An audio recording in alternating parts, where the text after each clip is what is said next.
बड़ी खबर आ रही है बिन्नी जी, उसके बाद मैं फौरन आपके पास आऊंगी। नेपाल हिंसा से जुड़ी हुई इस वक्त की बड़ी खबर है। हिंसा और बवाल के बाद एक्शन में आ गई है ओली सरकार। शाम 6 बजे कैबिनेट की आपात बैठक बुलाई गई है। अब इस आपात बैठक में क्या जानकारी दी जाती है? सोशल मीडिया जो बैन किया गया था, क्या उसको खोलने को लेकर ऐलान किया जाएगा, या फिर जिन युवाओं को हिरासत में लिया गया है उसको लेकर कोई ऐलान किया जाएगा? क्योंकि वहां के युवा मानने के लिए तैयार नहीं है।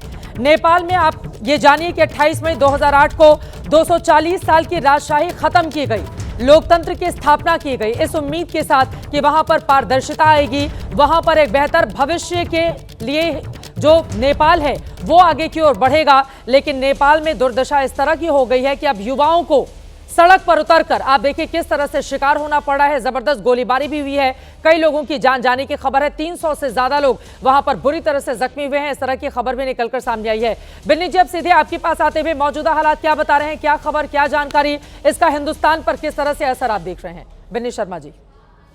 चित्रा, आपको मैं बता दूं, दो चीजें इसमें है। जैसे बाकी विशेषज्ञों ने बहुत सारी बातें कही, ये मैं अगर आप मुझे 2 मिनट का समय दे, मैं थोड़ा आपको समझाता हूँ इसमें क्या है चीजें। देखिए, पहली बात तो ये है कि जब ये जेनजी की जो आंदोलन सुबह शुरू हुई थी ना, सुबह 10 बजे, बड़ी पीसफुल सी थी ये।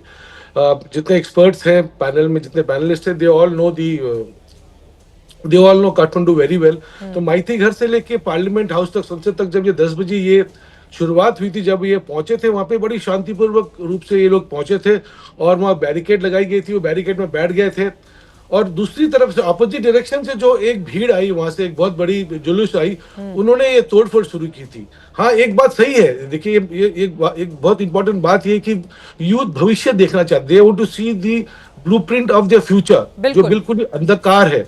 इस सबको मालूम है कि हर महीने 25 से 30 हजार युवक या जो उससे ज्यादा युवक जो है वो नेपाल छोड़ के खाड़ी के देश और बाकी के देश में जाते हैं रोजगार के लिए। बिल्कुल एम्प्लॉयमेंट बिल्कुल ही जीरो है, इंडस्ट्री की कोई ग्रोथ नहीं है।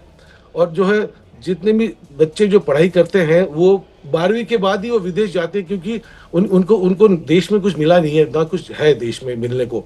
तो जब ये जो यूथ है ना, बड़े फ्रस्ट्रेटेड। और ये जितने भी आज जो जेनजी, जो न्यू जनरेशन 21 की सदी के बाद जो आए हैं 2000 के बाद, अब इनका भी ये नहीं चाहते हैं कि हर कोई बंदा नहीं चाहता कि वो देश छोड़ के बाहर जाए। सोशल मीडिया आज के दिन में इतनी इंपॉर्टेंट चीज है, और सोशल मीडिया आज के दिन में हम आप सभी के जीवन में एक अंग बन चुका है। बिल्कुल। तो और ये तो जैसे किसी ने भी, मैं सुन रहा था, ये तो सिर्फ एक बहाना है। People are so frustrated with the corruption. जो भाई भतीजावाद है, जो परिवारवाद है, उससे लोग बहुत ज्यादा नाखुश है। और ये तो सिर्फ एक बहाना था, एक चिंगारी की तरह आज भड़की है।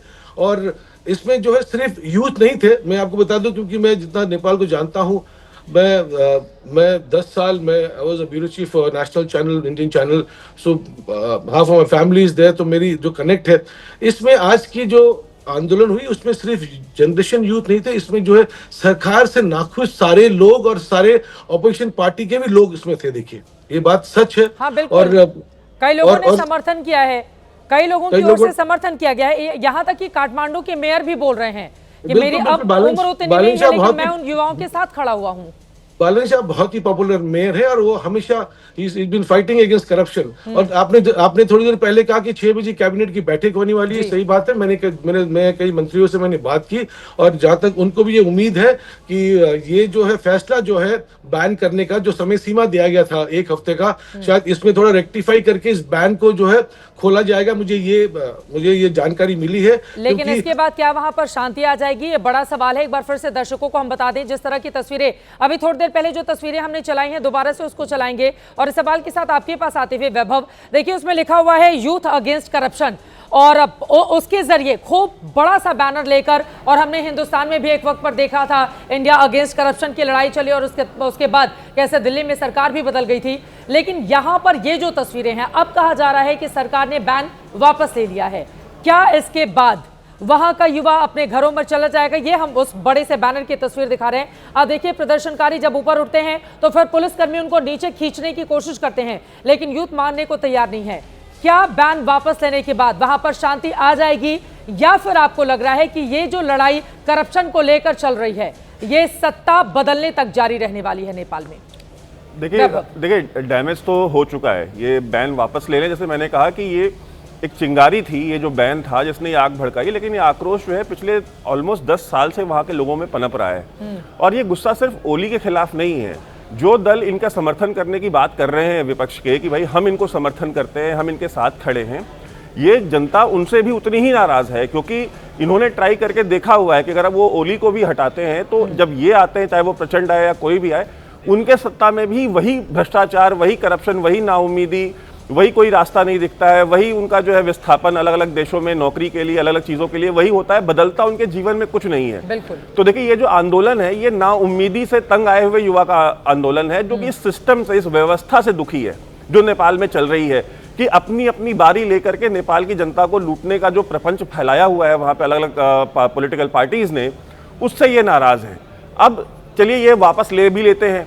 अब वापस लेने के बाद अब जो 18 लोगों को इन्होंने मारा है, क्या उनके परिवार या वो नेपाल की जनता जो देख रही है कि हमारे बच्चों को, नौजवान बच्चों को, जिसके 18 साल, 20 साल, 22 साल, 25 साल का बेटा जिसका मरा होगा या बेटी मरी होगी, वो क्या उसको भूल जाएगी? क्या नेपाल की जनता इस अत्याचार को भूल जाएगी? तो आप इस तरह का तो विभत्स अगर आपको उदाहरण कहीं मिलता है तो तानाशाही में ही मिलता है, चाहे वो सद्दाम हुसैन और अलग अलग जो तानाशाह हैं या किम जोंग उन जैसे लोग हैं, उनके अंडर में आपने देखा है, या जो उपनिवेशिक जो शक्तियां रही हैं, जैसे भारत में अंग्रेजों का शासन रहा है, आपने कब देखा है कि एक लोकतांत्रिक तरीके से चुनी हुई सरकार अपने युवा के ऊपर गोलियां चलाती हो। आपने इंडिया अगेंस्ट करप्शन की बात की, तो क्या इंडिया अगेंस्ट करप्शन का जब आंदोलन चल रहा था या किसान आंदोलन चला, तो क्या यहाँ पे हमारी सरकारों ने उनके खिलाफ गोलियां चलानी शुरू कर दी थी? हमारे यहाँ तो लोग लाल किले पे भी चढ़ गए थे, तो क्या उनको गोलियां मार दी गई? ये इस तरह का जो एक ये जो उदाहरण प्रस्तुत किया है केपी शर्मा ओली ने, उन्होंने खुद को फर्दर एक्सपोज किया है और वहां पे लोग अब उस व्यवस्था से नाराज हैं, उससे तंग आ चुके हैं और ये उनका डिमांड सीधा कि ये व्यवस्था नहीं चल सकती। क्या व्यवस्था परिवर्तन होगा वैभव वहां पर? और ये तस्वीरें भी हम लगातार अपने दर्शकों को दिखा रहे हैं। आप देखिए गोलियां चलने के बाद बड़ी तादाद में युवा किस तरह से चोटिल हुए हैं, जख्मी हुए हैं, और सरकार की ओर से हैरानी की बात यह है कि यहाँ पर तुरंत गोली चलाने के आदेश दे दिए गए थे, जिस तरह की तस्वीरें भी सामने आई हैं और वैभव ने भी जिसका जिक्र किया है। आप ये कह रहे हैं कि व्यवस्था परिवर्तन तक हो सकता है, अब इसी तरह के हालात वहां पर रहें, क्योंकि जिन लोगों की जान गई है उनके परिवार वाले या फिर उनके दोस्त यार जो सड़कों पर उतरे हुए थे वो नहीं मानेंगे। बिल्कुल नहीं मानेंगे। और देखिए ये व्यवस्था परिवर्तन, आपने जैसे भी हमारे एक सीनियर पैनलिस्ट ने बताया भी कि वहां पे बार बार समय समय पर ये एक आंदोलन उठता रहता है, डिमांड उठती रहती है कि राजशाही वापस आए। बिल्कुल, कुछ समय पहले अभी डिमांड उठती थी अभी, और लाखों लोग सड़कों पे उतरे थे। और अगर ये व्यवस्था परिवर्तन को अगर समर्थन मिल जाता है कि ये जो मांग है, अगर इसको समर्थन मिल जाता है अगर नेपाल के अंदर से, तो ये व्यवस्था परिवर्तन हो सकता है, इसकी पूरी संभावना है। और देखिए भविष्यवाणी मैं नहीं करता, लेकिन मैं ये मानता हूं कि ये अंडर करेंट जो है, ये उस अंडर करेंट की जिसका हम जिक्र करते थे, अब वो सड़कों पे आपको दिखाई दे रहा है। तो ये कब एक विशाल रूप लेकर के पैन नेपाल, पूरे नेपाल में ये फैल जाएगा, आप कह नहीं सकते। और आंदोलन इसी तरीके से होते हैं, सत्ता परिवर्तन इसी तरीके से होते हैं। आपने अपने आस पड़ोस में रिसेंटली देखा भी है, बांग्लादेश में जब सत्ता परिवर्तन हुआ, बिल्कुल, तो प्रधानमंत्री को भी रात में नहीं मालूम था कि सुबह उनको छोड़ के देश जाना पड़ेगा। तो इस तरह की परिस्थितियों में कोई भी भविष्यवाणी करना बड़ा मुश्किल है, क्योंकि चीजें बहुत जल्दी, परिस्थितियां परिवर्तित होती हैं। युवा क्रांति भी, जिसमें हमने देखा था 30 साल राज करने वाले तानाशाह होस्ने मुबारक को किस तरह से पद अपना छोड़ना पड़ा था, तो युवा जब सड़कों पर उतरता है तो फिर बड़ी बड़ी सरकारें कितनी भी मजबूती से अपने आप को दिखाने की कोशिश करें, लेकिन उनको वहां से हटना ही पड़ता है।